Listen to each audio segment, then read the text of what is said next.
चला तर आज आपण बघणार आहोत हॉटेलपेक्षा भारी घरच्या घरी कमी साहित्यामध्ये पिझ्झा कसा बनवायचा। त्याआधी नमस्कार मित्रमैत्रिणींनो, तुझ्या होम व्लॉग मध्ये तुमचं खूप खूप मनापासून स्वागत करत आहे। चला तर आज आपण बघणार आहोत पिझ्झा घरच्या घरी कसा बनवायचा। त्यासाठी मी इथं 1 वाटी मैदा घेतलेला आहे आणि पिठी साखर पण घेतलेली आहे, अर्धी वाटी दही घेतलेलं आहे, पिझ्झा सॉस घेतलेला आहे, तेल घेतलेलं आहे, चीज घेतलेला आहे, शिमला मिरची चिरून घेतलेली, कांदा पण थोडा चिरून घेतलाय, टोमॅटो आणि चिली फ्लेक्स पण घेतलेला आहे आणि इथं खायचा सोडा पण घेतलेला आहे। चला मग आता पटकन आपल्या रेसिपीला सुरुवात करू। त्याआधी चॅनलवर नवीन असाल तर चॅनलला नक्की सबस्क्राईब करायला विसरू नका, बेल आयकॉन पण क्लिक करायला विसरू नका। चला पटकन आता रेसिपी सुरू करू। हे इथे मी मैदा घेतलेला आहे आणि ही खायचा सोडा पण यामध्ये मिक्स करून घेते आणि त्यानंतर टाकून देते यामध्ये दही पण टाकून दिलेलं आहे आणि आता ही 2 चमचे पिठी साखर पण यामध्ये टाकून देते आणि याला अगोदर मिक्स करून घेते।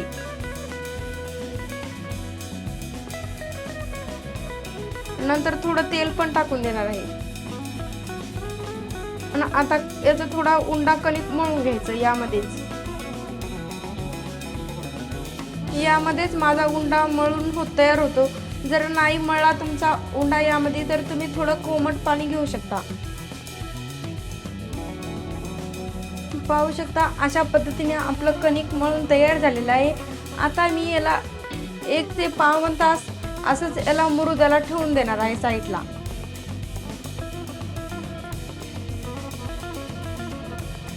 आपण तव्यावर पिझ्झा करणार आहोत, त्यासाठी आपण अगोदर थोड्या भाज्या परतून घेऊ तेलामध्ये।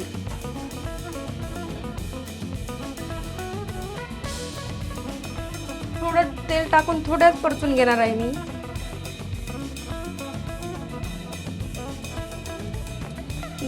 फक्त 2च मिनिटं परतून घ्यायच्या, जास्त पण वेळ परतून घ्यायचा नाही।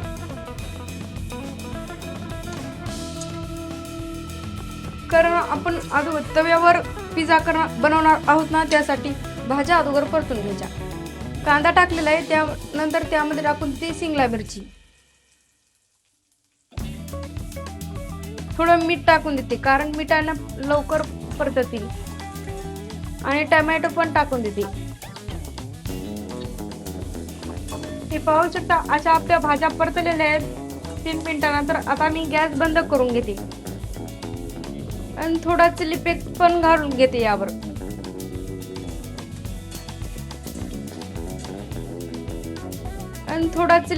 पण घालून घेते यावर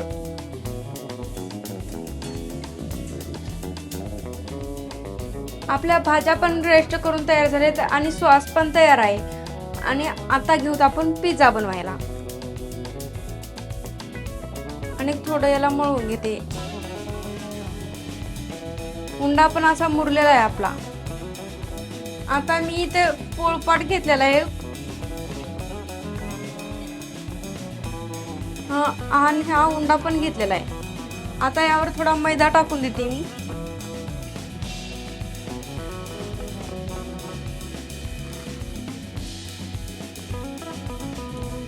नंतर हा उंडा असा गोल करून घ्यायचा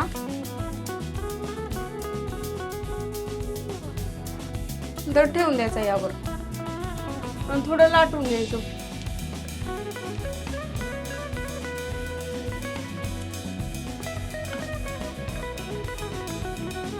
ही पाहू शकता अशी आपली पोळी पण अशा पद्धतीने लाटून तयार झालेली आहे। आता यावर थोडे टोचर मारून द्यायचे कारण आपला पिझ्झा हा फुगणार नाही। अशा पद्धतीने असे मारून तयार झाले। आता तवा गरम करायला ठेवून देऊ आपण। आता तवा गरम करून घेते मी यावर।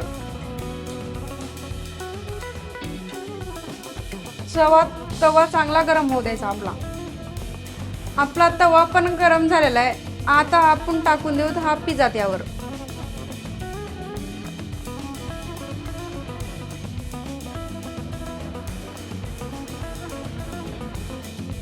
वाह क्या बात है, असा मस्त सुरेख।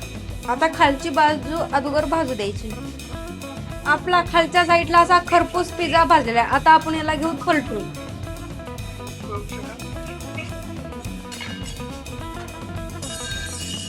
वा, क्या मस्त आपला खरपूस असा वरून भाजलेला आहे. आता घ्यायचा गॅस बंद करून आणि वरून त्याला तेल लावून घ्यायचं, कारण आपला श्वास मस्त यावर हे होईल.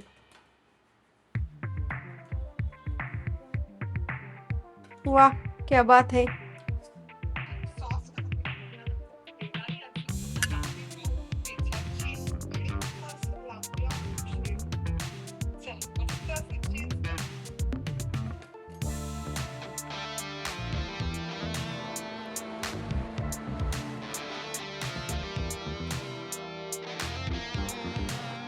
नंतर यावर खिसणीने खिसून चीज लावून घ्यायचं सगळ्या साईडनी अशा पद्धतीने.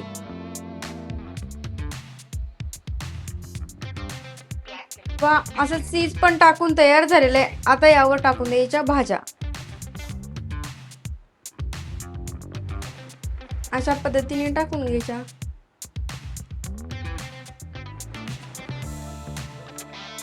नंतर भाज्या घालून झाल्यानंतर यावर थोडं चीज पण घालून घ्यायचं भाज्याच्या वरून.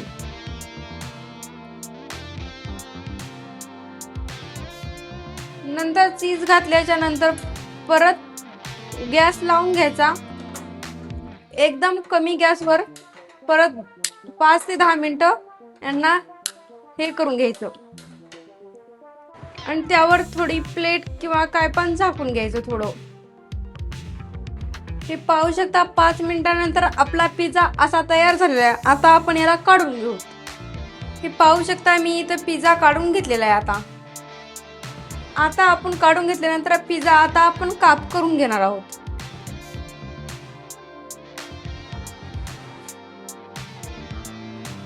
अशा पद्धतीने कापून घेते मी इथं पिझ्झा. पिझ्झा बनवायला लई काय वेळ पण लागत नाही आणि लई काय साहित्य पण लागेल. घरच्या घरी मी कमी साहित्यात हा पिझ्झा बनवलेला आहे. कशी वाटली पिझ्झाची रेसिपी कमेंट बॉक्समध्ये नक्की सांगा. व्हिडिओ आवडला असेल तर लाईक करा, कमेंट करा आणि चॅनलला सबस्क्राईब केलं नसेल तर नक्की करा. तुम्ही वेळातला वेळ काढून माझा व्हिडिओ बघितल्याबद्दल तुमचं खूप खूप मनापासून मी धन्यवाद.